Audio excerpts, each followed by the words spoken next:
Hello everybody, this is May 2nd, 2018, and just a quick update on my aquarium status. The 4 angelfish still growing. The Meg float sorta kinda works, but I think what is really keeping the algae down is the 2 plecostomus.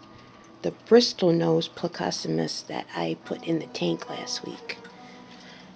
It's staying clear and cleaner with the fish. Oh, where are they? I can't see them.